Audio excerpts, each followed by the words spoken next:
po, minsan po sa buhay po natin, hindi man tayo umaalis po sa simbahan, pero minsan umaalis yung puso natin sa presence ni Lord. Sino po dito, aminado po tayo nung last year, di ba? May mga times na minsan yung heart natin is napapalayo kay Lord.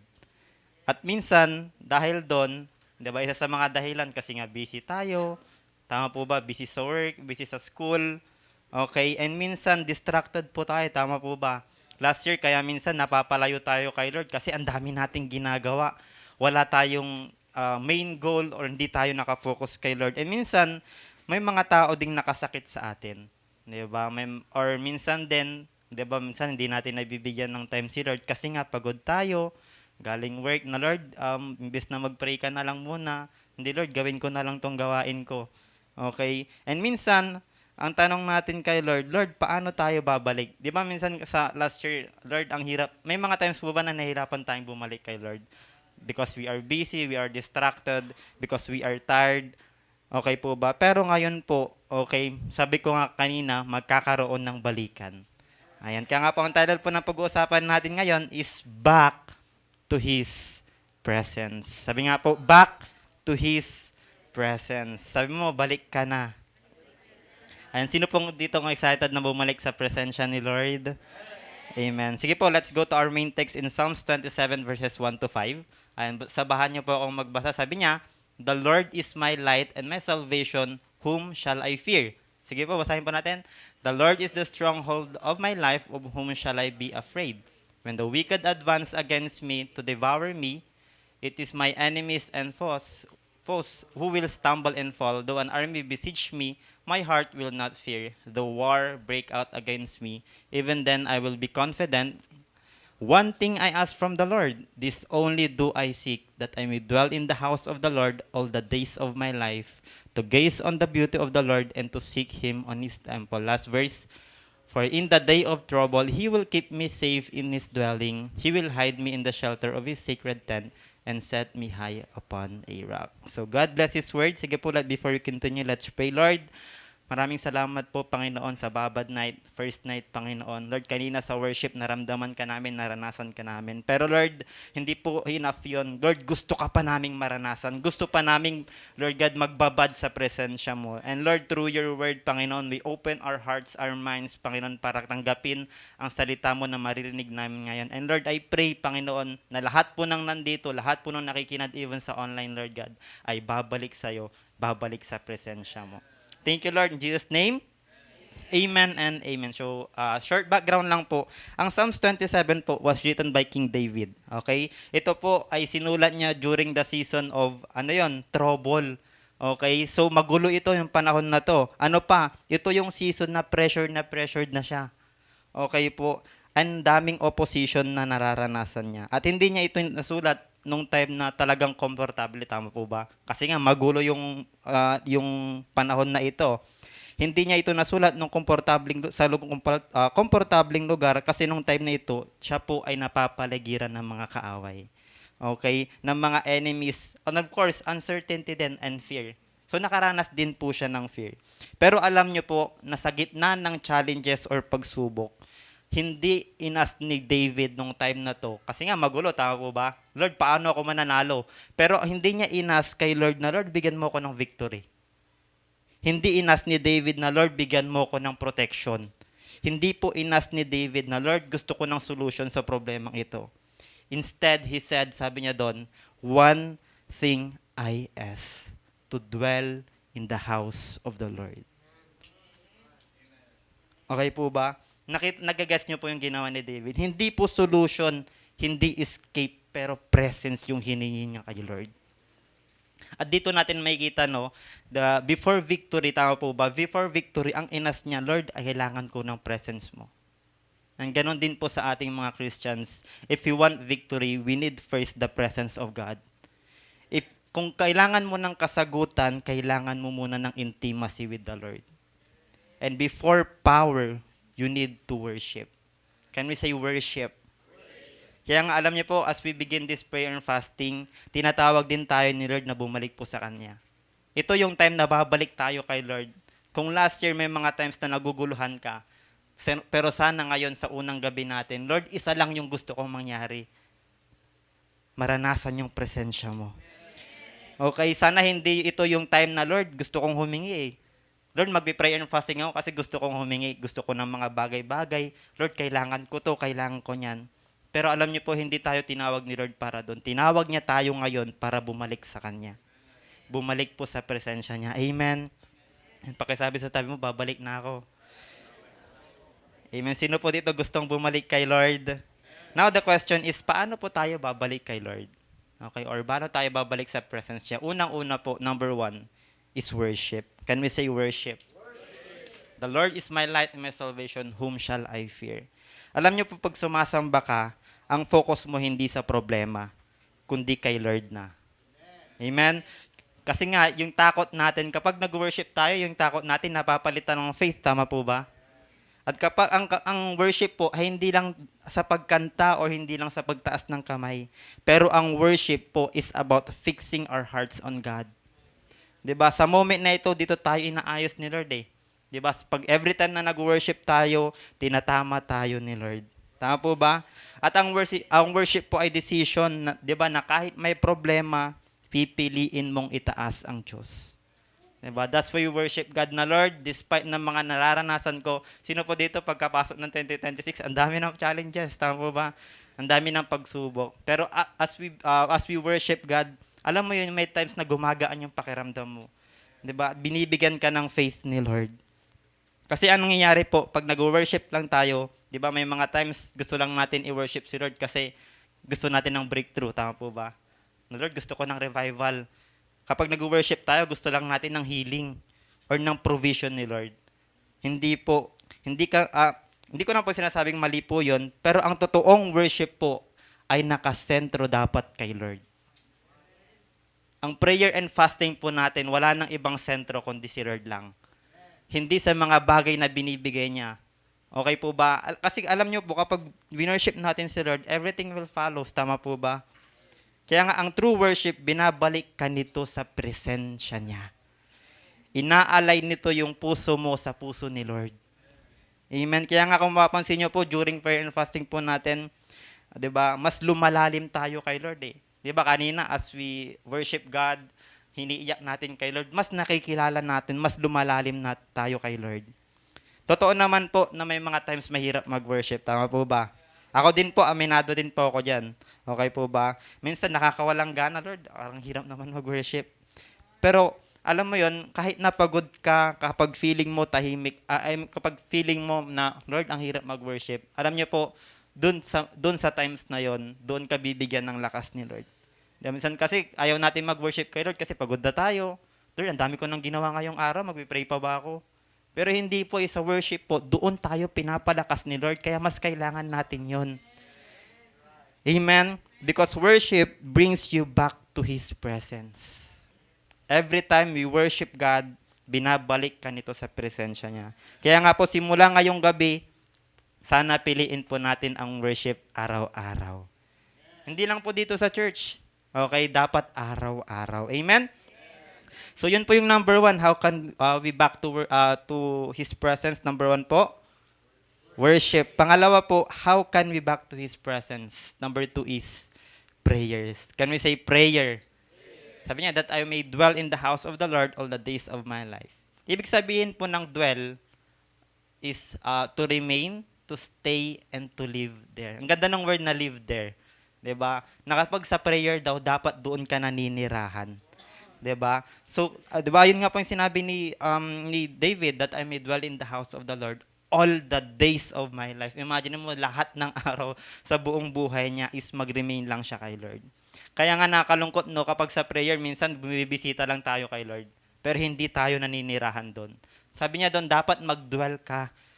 Amen? Hindi sinabi ni Lord na, Lord, bisitahin mo ako pero ang sabi niya, Lord, I want to dwell in your house. Gusto kong manirahan sa bahay mo. Kasi nga, minsan, mag-pray lang kapag may problema, tama po ba? O kaya naman kapag kailangan ng tulong. Ibig sabihin po kasi ng dwelling in prayer, okay, ito yung titirhan mo. Meaning, araw-araw nandito ka. Alam niyo po yung word na lifestyle? Yun po yun. Okay, dapat lifestyle mo na ang mag-pray. Amen? Kasi every time na nagpipray tayo, pinapakita natin kay Lord na, Lord, dumedepende kami sa'yo. Kaya nga this prayer and fasting, dito natin pinapakita na, Lord, hindi namin kaya 2026, kaya magdadepende kami sa'yo. Amen? And prayer po is not just about talking to God. Prayer is being with God. Wag lang dapat tayo salita ng salita kapag nagpipray tayo. Dapat nandun tayo mismo kasama si Lord. Amen? Kaya nga po, di ba even Jesus himself, anong ginagawa niya nung siya po ay nandito? Di ba talagang nagpipray siya, gumigising siya ng madaling araw. Tama po ba? Pupunta siya sa malayong lugar kung saan sa tahimik na lugar at doon siya nananalangin. At alam niyo po si Jesus, talagang binavalue niya po ang prayer. Kaya sana tayo din po. Amen. Simula po ngayon, i-value na po natin ang prayer. Amen. Wag na po natin masyadong i-value yung iba. Wow. I mean, dapat i-value natin ang prayer. Okay? Hindi lang iba. Amen po ba? So, sabi ko nga, 'di ba, minsan talaga mahirap mag-pray. Tama po ba? Ang hirap, lalo ngayon ang lamig. Tama po ba? Ang lamig. Pero sana po i-value po natin ang prayer.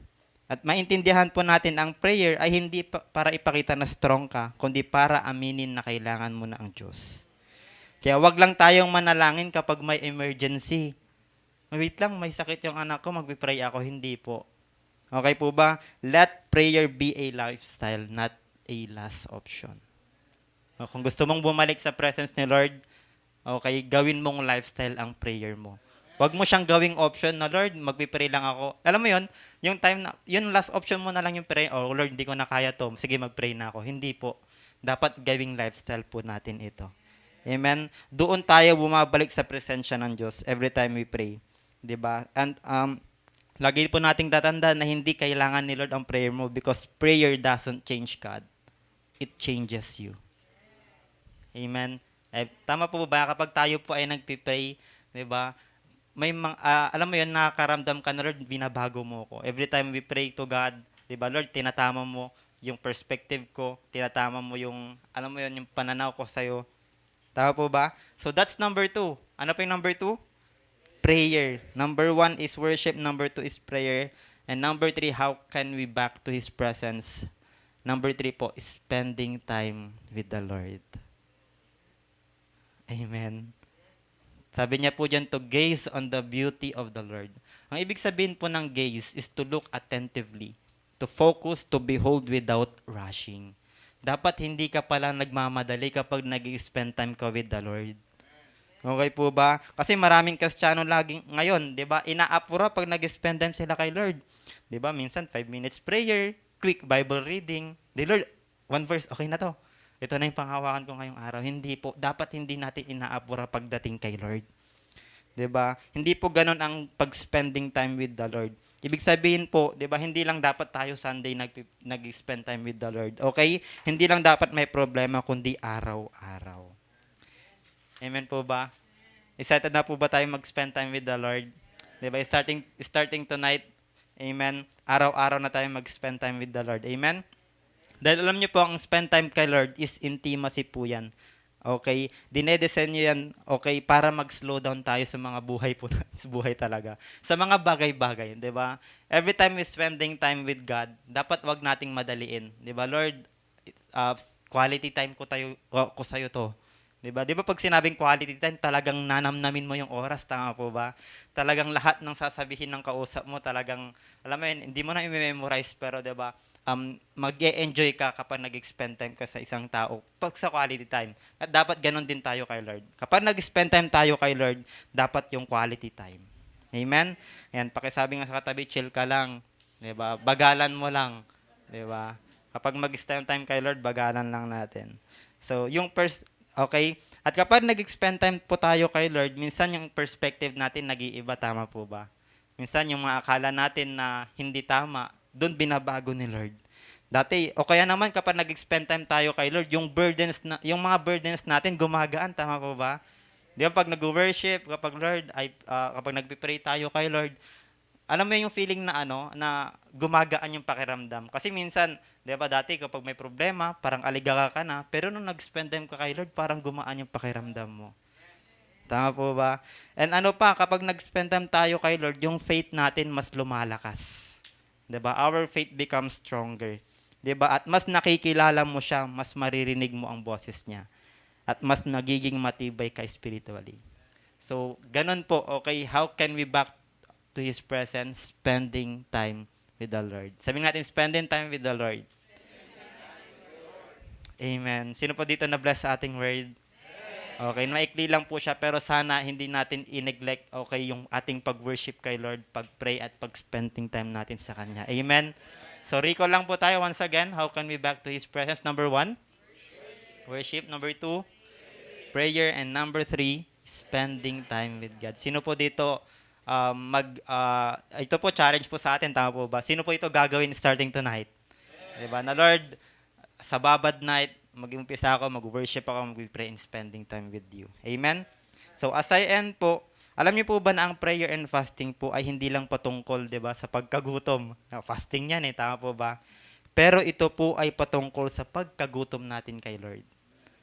Di ba kapag nagpa-fasting po tayo, hindi natin, Lord, hindi lang ito about sa pagda-diet, hindi po. Ang pag-fasting po, pinapakita natin na Lord, kay Lord na, Lord, above all else, ikaw yung pipiliin ko. Kasi di ba nakita natin yung mga gusto natin kainin, minsan gustong-gusto talaga natin Pero pinapakita natin kay Lord na, Lord, mas importante ka sa akin.